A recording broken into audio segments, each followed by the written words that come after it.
Fala, meus amigos, estamos aqui mais uma vez e você é muito bem-vindo. E hoje nós vamos dar continuidade ao tema representação das partes no processo do trabalho. Esse tema é de extrema importância, por quê? Porque ele evita diversos problemas, diversas circunstâncias não desejadas pelo advogado, como nulidades, como atraso processual, por conta de uma pequena inobservância. Então a gente vai continuar falando sobre algumas partes que a gente não falou no vídeo anterior, algumas outras partes e como que a gente faz a representação correta dessas partes no processo do trabalho. Mas antes da gente dar início ao nosso estudo de hoje, eu queria que você não esquecesse de tacar o dedo aí no like, deixe seu like, porque isso nos ajuda de uma forma que você nem imagina, porque isso nos faz alcançar outras pessoas que também têm interesse nesse tipo de tema. Então, enfia o dedo aí no like, se inscreve no nosso canal e ativa o sininho para receber as notificações, porque semanalmente nós subimos vídeo aqui nos nossos canais de comunicação e aí você é notificado e pode assistir os vídeos novos que nós vamos lançando semanalmente, tá bom? Vamos lá, vamos falar inicialmente sobre representação dos empregadores. Nós fizemos anteriormente alguns comentários com relação à representação das partes sobre, no caso de ação plurima, que é uma ação individual, mas ela é plurima, né? Onde tem diversos reclamantes, mas em uma ação só. Isso não é uma ação coletiva, é uma ação plurima. Então, quando você faz uma única ação com pedidos parecidos, por assim dizer, para um grupo de trabalhadores contra o mesmo empregador, então nós falamos que essa ação é plurima e aí nós falamos sobre representação, dentre alguns outros tipos de representações. Hoje nós vamos dar início ao nosso estudo falando sobre representação dos empregadores.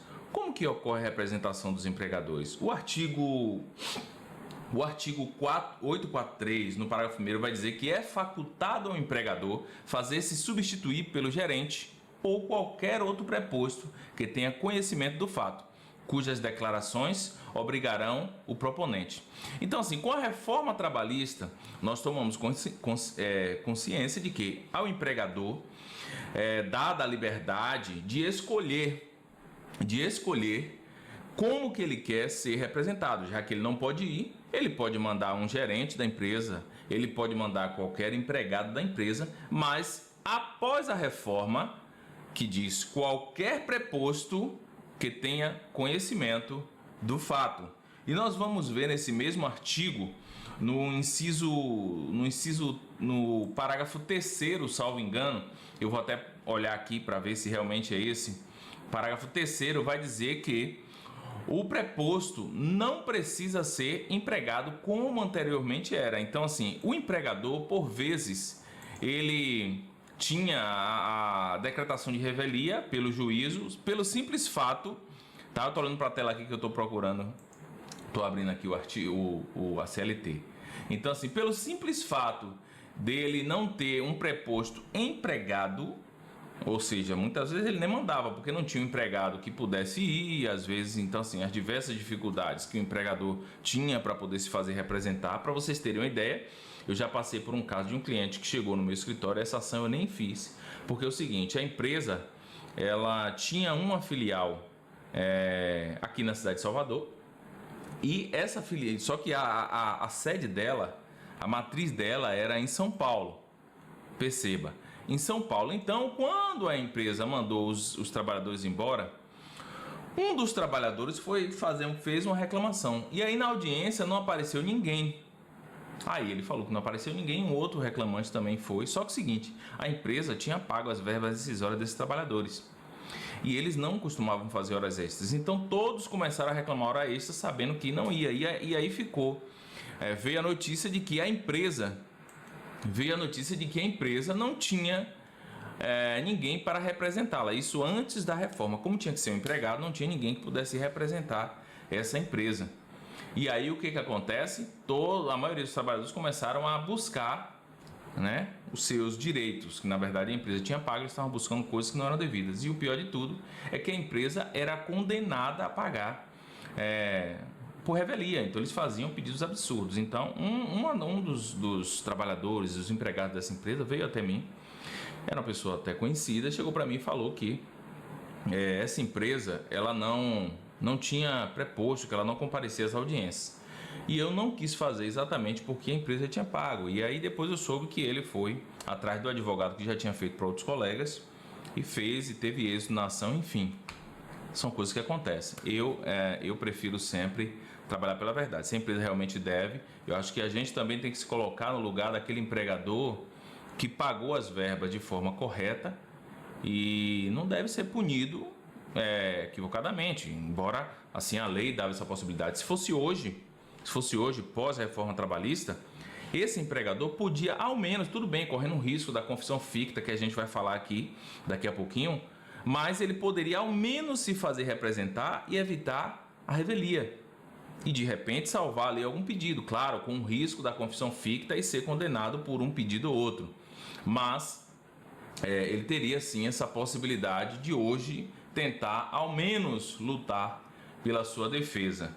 Então diz, realmente no parágrafo 3º aqui do artigo 843 da CLT, diz que o preposto a que se refere o parágrafo 1º do artigo 843 não precisa ser empregado da reclamada. Então assim, o empregador hoje tem essa possibilidade, é uma faculdade para ele de se fazer representar por alguém que não seja, não faça parte do quadro de empregado, o quadro de colaboradores da empresa, tá certo? A súmula 377 do TST dizia o seguinte: preposto exigência de condição de empregado.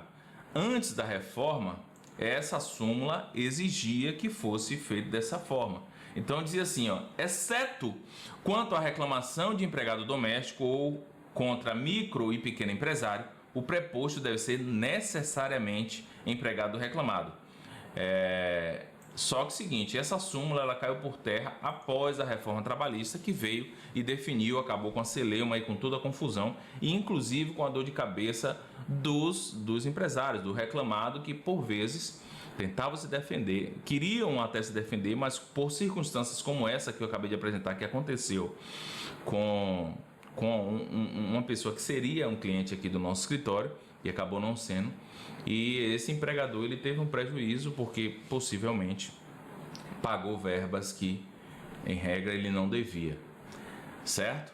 A reforma trabalhista ela fez algumas mudanças e com isso o TST, por meio da instrução normativa número 41, lá no artigo 12, reconheceu que, no parágrafo 1º do artigo 12, aplica-se o disposto no artigo 483, parágrafo 3º, que é esse parágrafo do 483 que nós lemos, que diz que o empregado ou o preposto não precisa ser empregado da empresa. Diz o seguinte, da CLT: somente as audiências trabalhistas realizadas após 11 de novembro de 2017, que foi quando a reforma trabalhista ela teve vigência, a partir de 11 de 11 de 2017. Então, ali daquela época já, o TST veio e também acabou com a celeuma, dizendo não, concordo com o que está lá, mas só para as audiências que acontecerem após 11 de 11 de 2017. Aí fica a pergunta, tá bom, mas se o serviço foi prestado antes de 11 de 11 de 2017 e a audiência acontecer depois, isso muda alguma coisa? É claro que não, vai ter que seguir a nova regra, porque é uma regra processual e ela, como nós sabemos, segundo o CPC, ela deve ser aplicada imediatamente.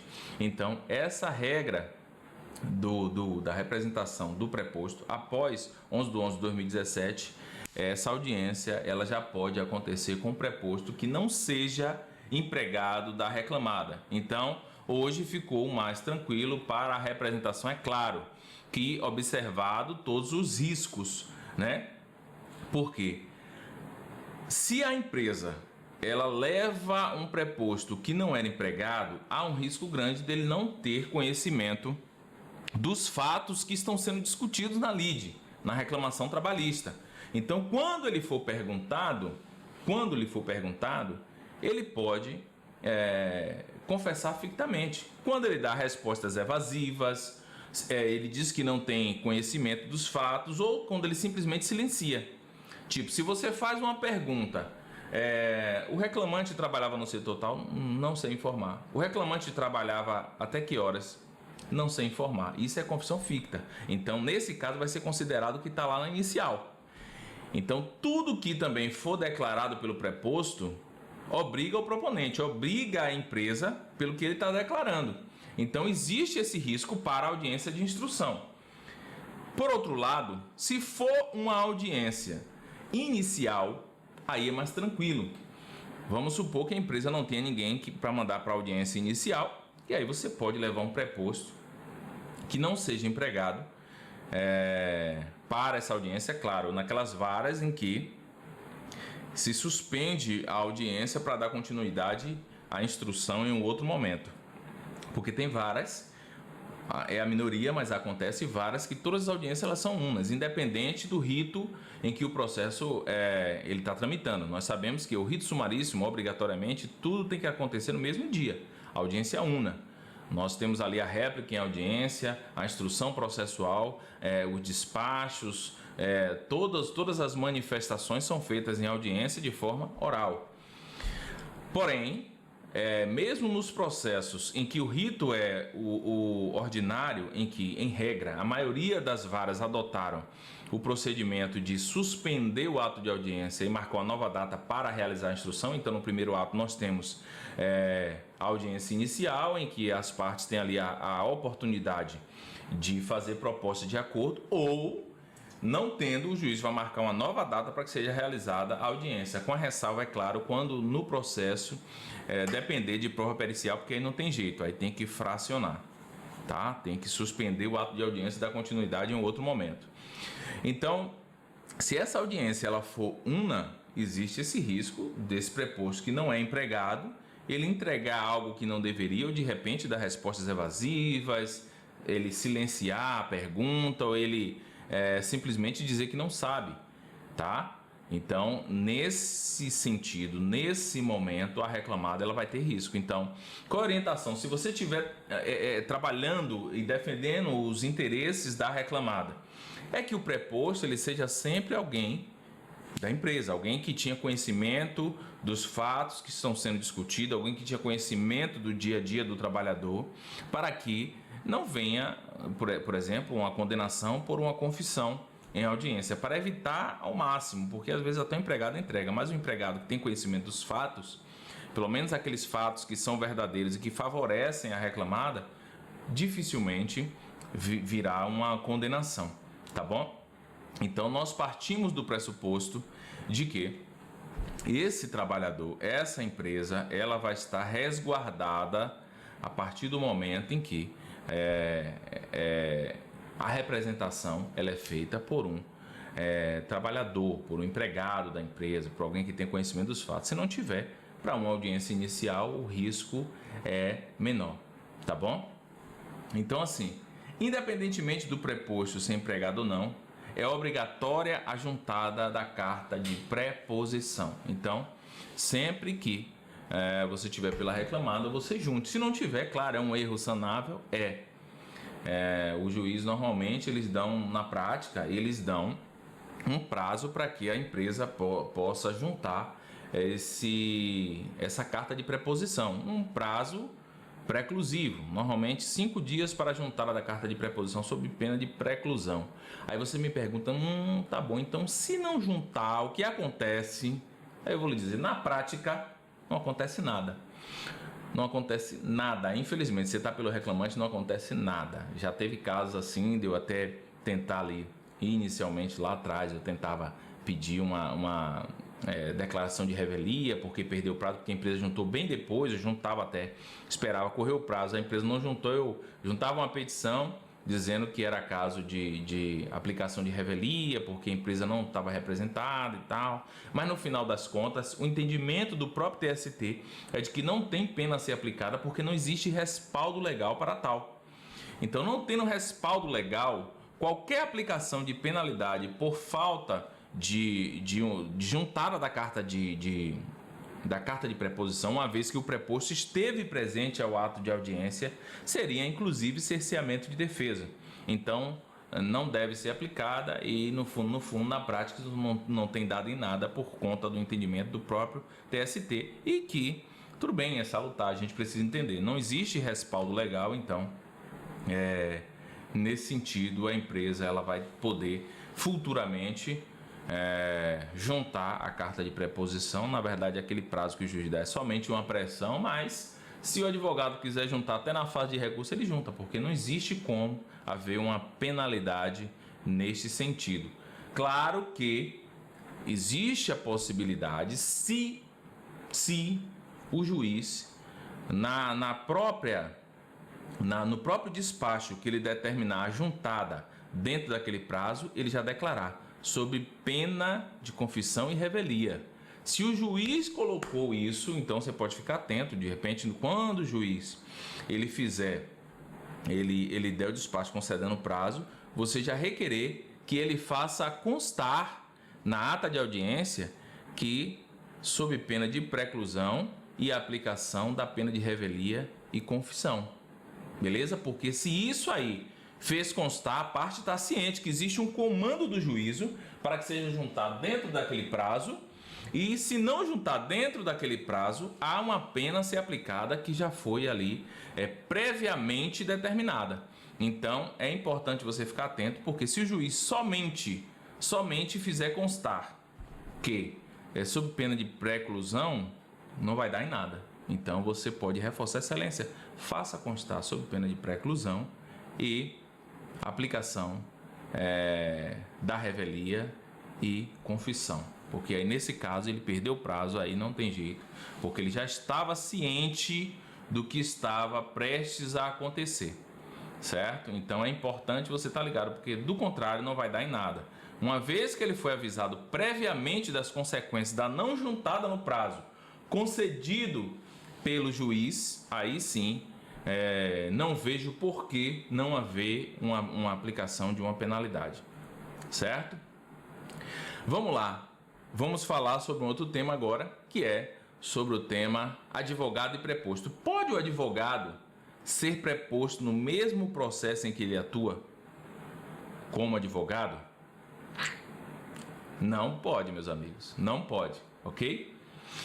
Se for o caso do advogado que atua nos autos exclusivamente como preposto, vamos supor que é um advogado que ele trabalha para a empresa, no setor jurídico da empresa, ou ainda que ele não atue no setor jurídico da empresa. Como pode qualquer preposto, a empresa pode sim contratar, por exemplo, um escritório em que na carta na procuração não conste o nome desse advogado. Então, esse advogado pode sim servir como preposto já. Eu entendo que sim, não vejo problema, desde que o nome dele não esteja na procuração como advogado, tá? Então, assim, ou então o advogado que trabalha no setor jurídico de determinada empresa e servir como preposto, desde que não seja ele que está habilitado como advogado no processo, certo? Por quê? Porque as funções de advogado e de preposto são funções distintas no processo. Então, não pode o advogado chegar lá e dizer, eu vou ser o preposto. Então, eu me habilito como advogado, aí tem eu e um colega. Nós estamos habilitados no processo como advogado, na procuração e tal. Estamos habilitados. Chega no dia da audiência, chega eu e ele lá, e eu digo assim, não, eu sou o preposto, ele é advogado, eu vou atuar hoje como preposto. Não pode. Não pode, mas não pode porque existe um respaldo legal? Claro que sim. E o respaldo legal está lá no Código de Ética e Disciplina da OAB, no artigo 23, que diz lá, é defesa ao advogado funcionar no mesmo processo simultaneamente como patrono e preposto do empregador ou cliente. Então, é defeso, é proibido ao advogado funcionar como preposto e advogado no mesmo processo. O enunciado do FUNAD, o enunciado 98, também nos reforça a ideia de que é vedada a acumulação simultânea das condições de preposto e advogado na mesma pessoa. A instrução normativa do TST número 41, no artigo 12, parágrafo 3º, também vai dizer que, nos termos do artigo 843, parágrafo 3º, que é aquele parágrafo lá que diz que o preposto não precisa ser empregado da empresa. Então, a instrução normativa no parágrafo 3º do artigo 12 diz que o seguinte, nos termos do artigo 843, parágrafo 3º, e do artigo 844, parágrafo 5º da CLT, não se admite cumulação das condições de advogado e preposto. Exatamente porque lá vai dizer que são distintos. Inclusive, existem consequências. Por exemplo, o parágrafo 2º do artigo 844 diz que o reclamante, se não comparecer, ele tem algumas punições, como, por exemplo, o pagamento de custa para entrar com uma nova ação. O processo vai ser arquivado. Então, se o reclamante ele não tem esse benefício de poder se fazer representar por seu advogado, por que a reclamada teria? Então, condições iguais para partes que estão atuando ali nas mesmas circunstâncias, certo? Um outro tema que nós podemos trazer aqui à baila para a nossa discussão é a questão do empregador doméstico. Então, assim, antes mesmo da reforma trabalhista, já se entendia, o TST já tinha entendimento de que seria possível se o empregador doméstico se fazer representar por qualquer um dos familiares ou de repente por um preposto que não fosse também empregado, que seria ali alguém que tinha convívio na casa com o empregado. Ele precisaria estar ciente da situação, enfim, porque às vezes o empregador doméstico ele tinha só um empregado, que era aquele que estava reclamando contra si. Então, ele não teria um preposto. Às vezes, esse empregador doméstico podia estar trabalhando em viagem, ou o seu trabalho, de certa forma, naquele momento da audiência, principalmente antigamente, hoje ainda tem a possibilidade de se pedir uma audiência por videoconferência, facilitaria muito mais, ainda que não pudesse. Mas como a reforma trabalhista nos dá a possibilidade de que o preposto seja qualquer pessoa, tá? Ao empregador doméstico também é permitido esse benefício de se fazer representar por qualquer pessoa. Volto a dizer, é interessante que esse representante, esse preposto que vai estar representando o empregador ainda que doméstico, seja alguém que tenha conhecimento do dia a dia do empregado. Então é interessante que seja alguém que faça parte da família, ou de repente um outro empregado, como um motorista, entendeu? Ou até um diarista que estava lá constantemente fazendo algum serviço, um jardineiro, se por exemplo a reclamação é da empregada doméstica mesmo, ou da babá. Então, enfim, tem uma babá e uma empregada doméstica, cada um faz o seu serviço, mas aí uma delas pode ser preposta, sem problema nenhum, entendeu? Então, há essa possibilidade com o acréscimo do parágrafo 3º do artigo 483, que diz que não precisa ser empregado. Então, ainda que não seja, esse preposto, volto a dizer, ele deverá ter conhecimento. Pode ser um vizinho, de repente um vizinho ou um amigo íntimo que está sempre na casa, conhece o dia a dia, às vezes dormia na casa dessa pessoa, né? A orientação, se você está pelo empregado, é essa. Se você não está, aí você tem que pedir que realmente esse preposto, seja num empregador de uma empresa normal, empregador doméstico ou qualquer outra relação de emprego, que não seja um preposto que conheça do dia a dia, por conta de que você pode se aprofundar nas perguntas exatamente para extrair a confissão, ainda que seja uma confissão ficta, entende? Então, assim, quando esse tá um barulhozinho aqui, por isso que eu tô olhando para trás.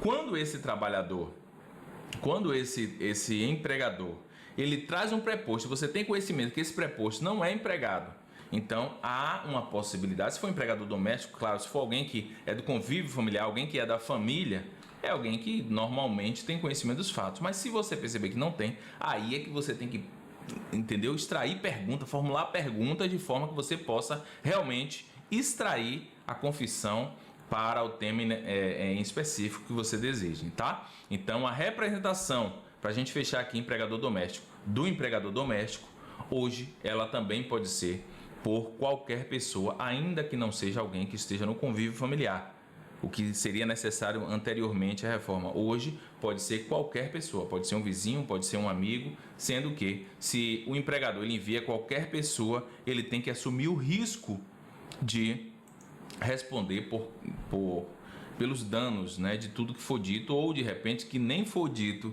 pelo preposto quando for perguntado. Beleza? Vamos partindo agora para a representação do grupo econômico. Sobre o grupo econômico, meus amigos, o TST, antes mesmo da reforma, ele já tinha entendimento de que o grupo econômico ele tem um único empregador. Então, poderia sim essa pessoa se representar, uma única pessoa representar esse grupo econômico, mesmo antes da reforma, como eu disse. Isso estava lá na súmula 129 do TST.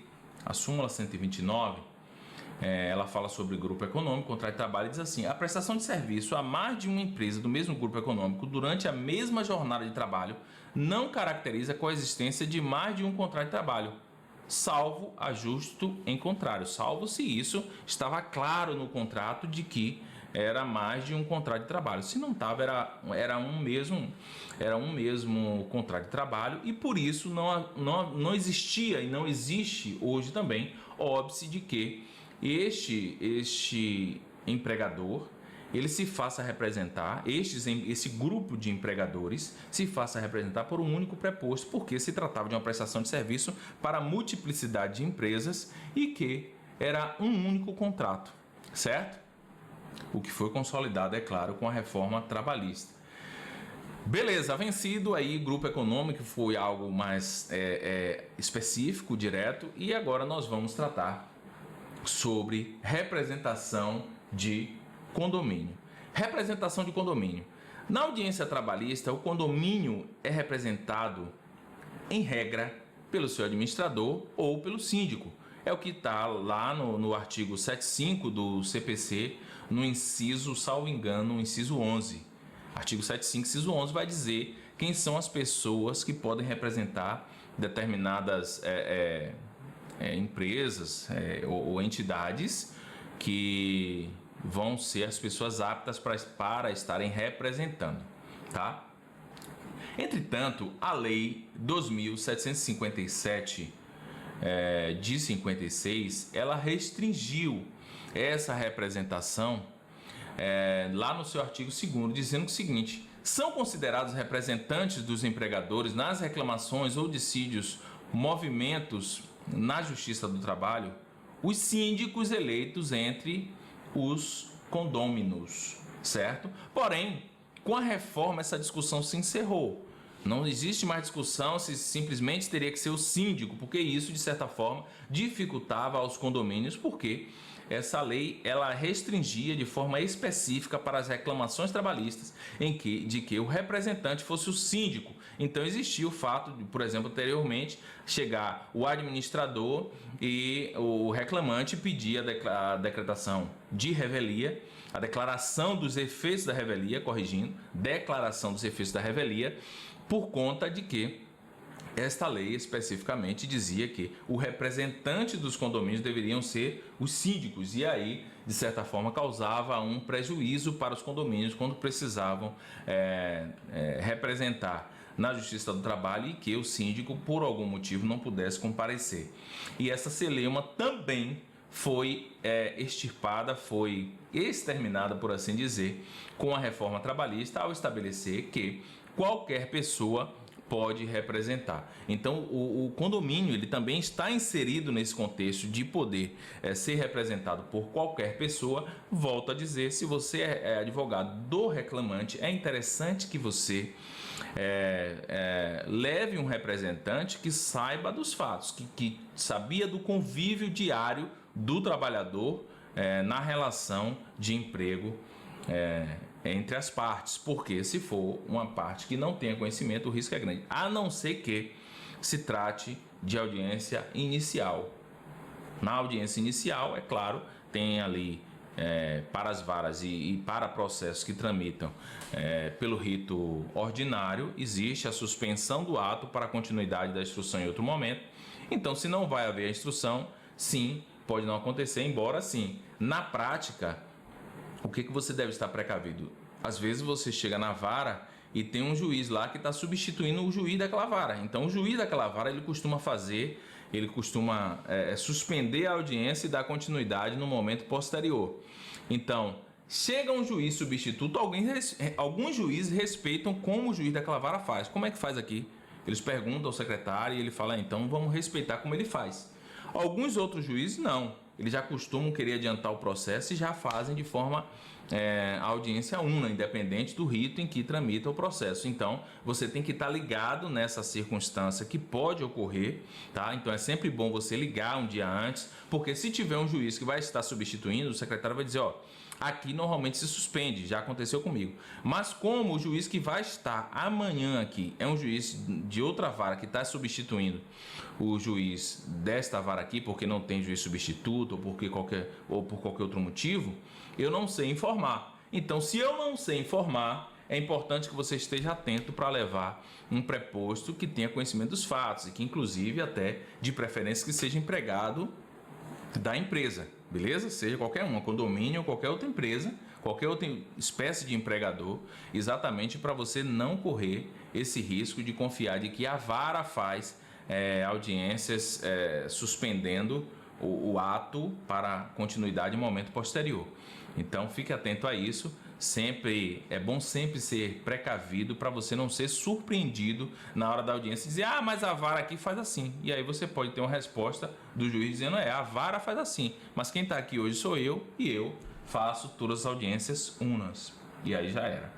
Beleza? Não tem mais o que fazer. Beleza. Vamos dar continuidade e agora nós vamos falar sobre a representação da administração pública. A representação da administração pública já é mais tranquila. Em que sentido? Porque a representação da administração pública, por exemplo, da União é feita pela Advocacia Geral da União, dos estados e Distrito Federal por seus procuradores, dos municípios por seus prefeitos ou procuradores, das fundações e autarquias pela pessoa que a própria lei da entidade, desse ente público, né, disser. Entendeu? Então, a lei de cada um desses entes, autarquia ou fundações, disser quem é o representante legal, é quem vai representar. É importante saber que os procuradores que representam os entes públicos não estão obrigados a juntar ou exibir instrumento de mandado.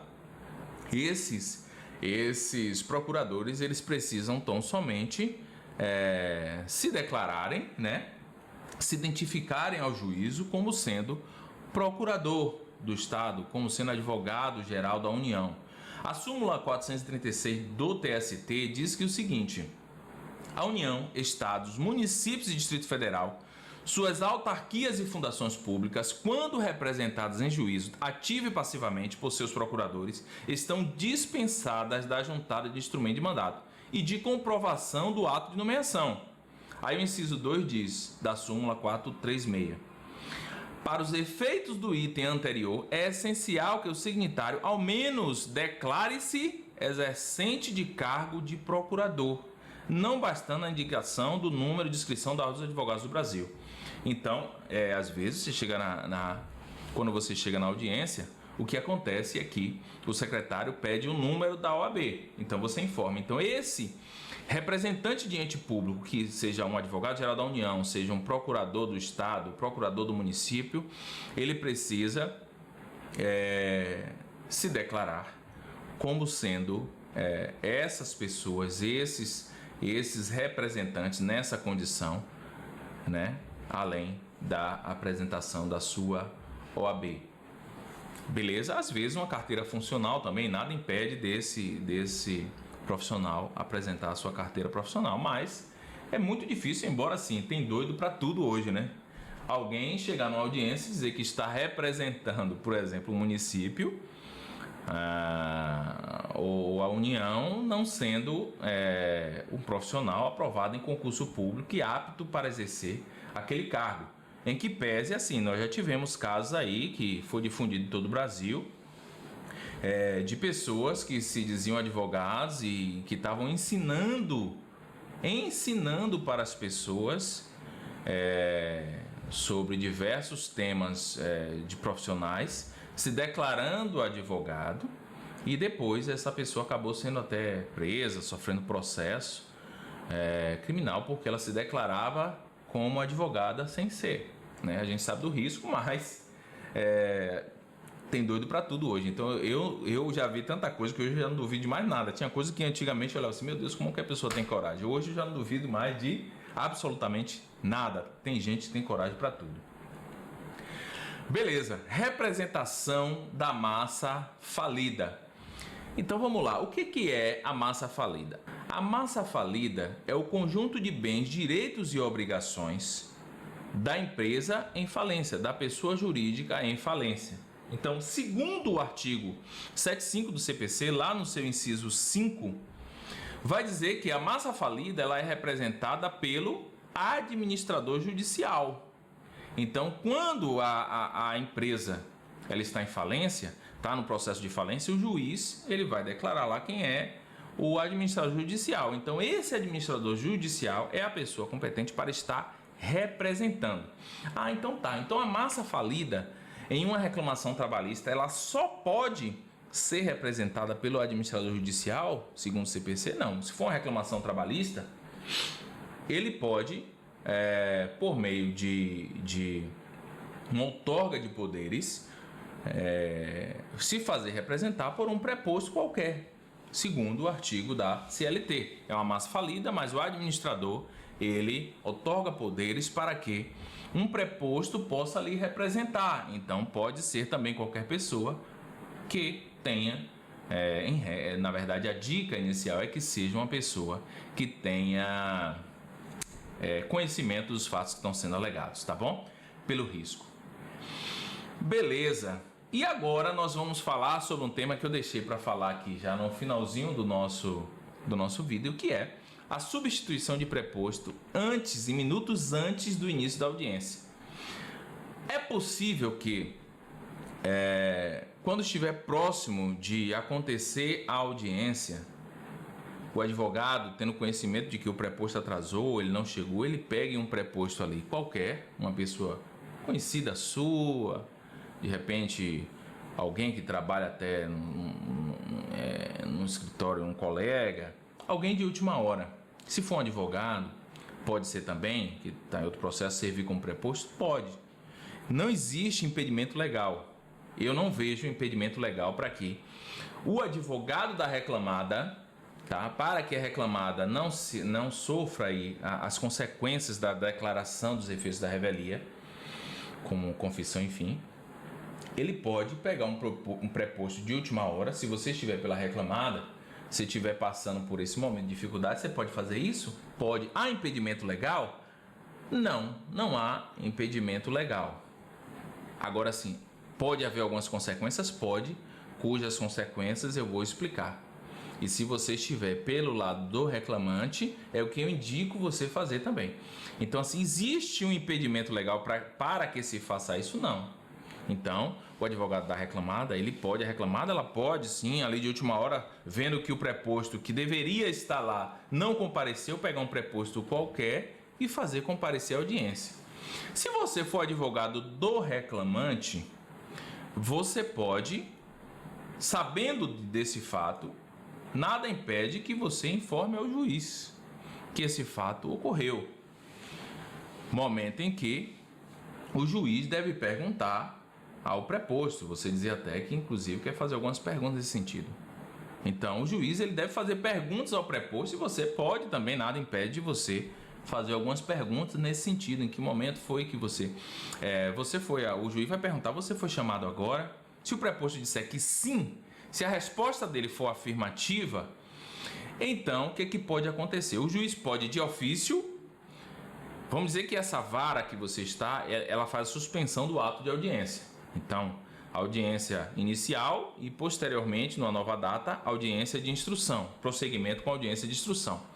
Se essa vara faz isso, se é de costume, de praxe fazer isso, o juiz pode, de ofício, nesse ato dessa audiência em específica, em que o preposto foi chamado de última hora e o preposto, ao ser indagado, ao ser inquirido, ele confirma que foi chamado naquele momento para participar da audiência, então o juiz pode, de ofício, fazer ali a instrução processual, fazer perguntas relacionadas ao processo com o fim de obter a confissão. O que eu lhe digo assim, de regra, é difícil acontecer porque os juízes eles se programam para suas audiências. Então ele sabe quais são as iniciais, quais são as unas e quais são as instruções que vai ter. Então, possivelmente, você pode ter um juiz que ele vai ele pode até fazer constar na ata, mas não vai dar em nada. Ele não vai punir a empresa nem nada e ele vai simplesmente marcar uma nova data. Em regra, o que pode acontecer em 90% dos casos é isso. Mas você, como advogado da parte, você pode requerer que o juiz ele faça a antecipação da instrução, pedindo a oitiva pelo menos daquele preposto naquele ato ali. Porque a empresa, ela tentou, de certa forma, evitar ali uma revelia simplesmente por uma permissão legal que não tem punição, mas existem atos que você, enquanto advogado do reclamante, pode fazer? Pode, tá? Inclusive eu digo deve fazer. Como advogado do reclamante, você deve fazer para poder matar logo ali. É por isso que quando você vai para uma audiência, a audiência é una. Você já tem que ir preparado para instruir o processo, exatamente porque você não sabe quais são as surpresas que pode acontecer na audiência. Então, uma surpresa dessa, se acontece na audiência e você não está preparado, tá? Você vê ali que o advogado pegou o preposto de última hora e você não toma a atitude devida, aquilo que poderia salvar o seu processo pode de repente prejudicar no momento futuro. Então, a ideia, a orientação é que você faça o requerimento, se o juiz de ofício não fizer, de antecipar a instrução para ouvir o preposto, naquela mesma audiência que seria em tese inicial, que você faça o requerimento. Se o juiz deferir, tá certo? Aí você vai registrar o seu protesto fundamentando nesse sentido, de que a empresa usou daquela forma para tentar burlar ali a possibilidade de ter uma revelia por uma permissividade legal, certo? É o que você, de certa forma, pode fazer. Isso aí pode não dar em nada? Pode, porque tem juízes que vão insistir para não fazer, mas você pode, de certa forma, também insistir excelência, mas aí vai prejudicar. Enfim, conversar para tentar convencer o juízo de que a empresa agiu de forma errada, pegando Claro que não existe proibição legal? Não existe, eu não vejo, tá? Mas você pode insistir para que isso aconteça, porque você pode, nesse momento aí, já salvar o seu processo, porque você vai tentar extrair a confissão ficta, porque provavelmente o advogado da reclamada não esperava que isso ia acontecer, então ele não preparou essa testemunha, e ainda que preparasse essa testemunha, ela não tem conhecimento a fundo do processo, ela não viu, não teve tempo de conversar nada sobre o que está sendo arguído, sobre o que ela pode dizer, então há uma chance grande de vir uma confissão nesse processo, beleza? Por outro lado, se a testemunha negar, por exemplo, negar que ela foi chamada naquele momento, existe algumas tomadas de decisões que você pode fazer. Como eu falei, em regra, não existe uma disciplina legal que condene esse ato de chamar a testemunha de última hora. Então, o advogado da reclamada, por exemplo, ele pode chegar lá e chamar de última hora. Porém, isso vai de encontro com o princípio da boa-fé, que está lá no artigo 5º do CPC, né? Com o princípio da lealdade processual, princípio da ética, enfim, isso fere a ética profissional quando você faz algo desse tipo. Se você está pela reclamada, eu não indicaria fazer isso, porque assim, esse problema em tese não é seu. Você está ali para fazer o que você deve fazer dentro do que a lei disciplina. Então assim, aquilo que está além das suas forças, além da sua competência, você não precisa tentar fazer, porque isso às vezes pode gerar um prejuízo pior. E que prejuízo seria esse? Eu digo, digamos que o advogado orientou ao preposto chamado de última hora dizer que ele não foi chamado de última hora. Então, se ele nega, você, enquanto advogado do reclamante, você pode tentar provar que isso aconteceu e como. Pedir ao juiz que ele seja inquirido. E aí você vai fazer perguntas de como foi, qual é a relação dele com a empresa, quem ligou para ele, quando que foi isso, que dia foi, qual horário, com quem ele falou na empresa, se ele teve conhecimento do processo, se ele olhou o processo. Então, perguntas para ir apertando esse preposto de forma que você possa tentar extrair a verdade e o juiz possa ver ali. E uma vez provado em audiência, o que você pode requerer ao final é que a empresa seja condenada por litigância de má-fé, certo? Condenada com uma multa por litigância de má-fé, na forma do artigo 493b, que diz lá que considera-se litigante de má-fé, e aí você pode fundamentar no inciso 2 no 5. Aquele que altera a verdade dos fatos, porque ele alterou a verdade dos fatos, ele foi chamado de última hora, e ele disse esse preposto, ele falou que não foi chamado de última hora. Então, a empresa pode ser condenada, e eu vejo também que o preposto também pode levar uma condenação por litigância de má-fé porque ele alterou a verdade dos fatos. Pode ser que o juiz considere só a reclamada, não importa, mas é possível. E o inciso 5 que diz proceder de modo temerário em qualquer incidente ou ato processual. Isso é agir de modo temerário, porque ele foi chamado de última hora e, ao ser perguntado, ele nega. Ok? E uma vez que você faz ali, de certa forma, instrui, faz a inquirição desse preposto no sentido de obter a confissão de que ele realmente foi chamado de última hora, então há a possibilidade de você requerer a litigância de má-fé. Por outro lado, se ele confirmar, volto a dizer para ficar claro, se ele confirmar, tá, que ele foi chamado de última hora, não existe uma punição ali para ele ou mesmo para a reclamada, mas o que você pode requerer, ali se o juiz não fizer de ofício, é que seja antecipada a instrução, porque você tem uma grande chance aí de ter a confissão ficta, beleza? Então, voltando aqui para ficar claro qual é o nosso entendimento aqui. Não há nada que discipline uma condenação, uma punição legal para a reclamada que chamou um preposto de última hora, ressalvado se esse preposto negar que ele foi chamado de última hora e isso ficar provado, tá? Você conseguir provar em audiência que ele foi chamado de última hora, aí você pode requerer a aplicação de multa por litigância de má-fé. Tá bom, meus amigos? Então a gente fica por aqui. Reforço, não deixa de tacar o dedo no like aí, empurra o dedo no like aí para nos ajudar, porque isso nos ajuda, tá bom? Não se esquece de se inscrever no canal e ativar o sininho para receber as notificações de quando a gente estiver subindo vídeo novo, que isso acontece toda semana. Falou? Forte abraço e a gente continua se vendo por aqui.